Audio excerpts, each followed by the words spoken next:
Hi, everybody. Welcome to Caroline's Craft Adventures.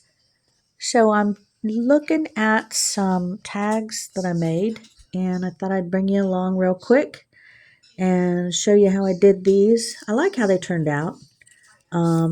They're just basically some paper. I found some paper that an accountant had, and it's vintage paper, so it's already kind of yellow. Excuse the low light again. I was trying to do this in sunlight, but of course sun's gone, so now we have regular light. And so anyway, I cut this up into pieces, and I used all the lines, which I really like using those lines because it makes it easier to cut into pieces to make tags. So of course it's kind of flimsy paper, and it's blank on the back, and I mounted it onto some cardstock. So this is, again, part of this.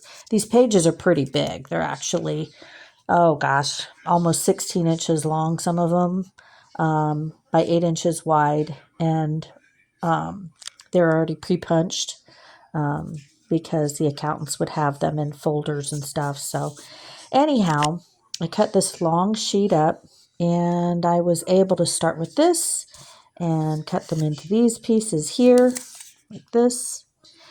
Then I glued them on to cardstock or cardboard. I just have this as back of a little box that I had.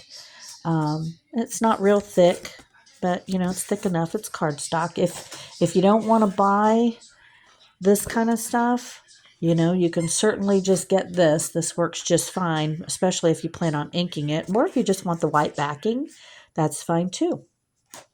So anyway, I went ahead and put the glue on the back, and they came out to look like this. And then I had earlier inked up some of these. They used to look like this, and then I inked them with my little inky thing.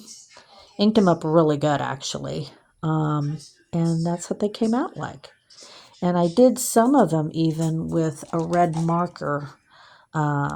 It's not real heavy. It's like a deep, like a maroon, almost cranberry, dark cranberry marker. And so I colored some of those, and then I put the ink on top. And because I like the red, the deep red of these hole punch thingies. I guess they're hole punch guard or something like that. Anyway, ended up putting these on these, and then I went ahead and punched the hole after you put these on. Put them on here, then you punch the hole. Okay, then this is what they came out to look like, and there's the back of this one. And I like to put these on the back of both sides, front and back, just because I like the way they look, because I'm not sure what I'm going to use this in. So I like to have both of these, both sides. I can use either side and still have this on the back. Some people just do one side. I like both sides with these little rings around them. And then I inked them up, and there you are. And this is what they came out like. And then this one was some of this cardstock that I just used from a tissue paper box, and just cut that up and used this, and look how that came out. I thought that came out pretty good. So yeah, so there you are. And then of course you can put your lace or whatnot, and earlier I had inked up some off-white lace, but it wasn't quite deep enough. I wanted a little bit more color on it, so I inked that up, and there you are. It looks really good. I like how it came out, and I'll just put that through some of these holes, and I've also got some of the twine. I'll put that through maybe some of these holes. There's so many things, and of course, probably going to put some lace maybe on the bottoms of some of this or on the side.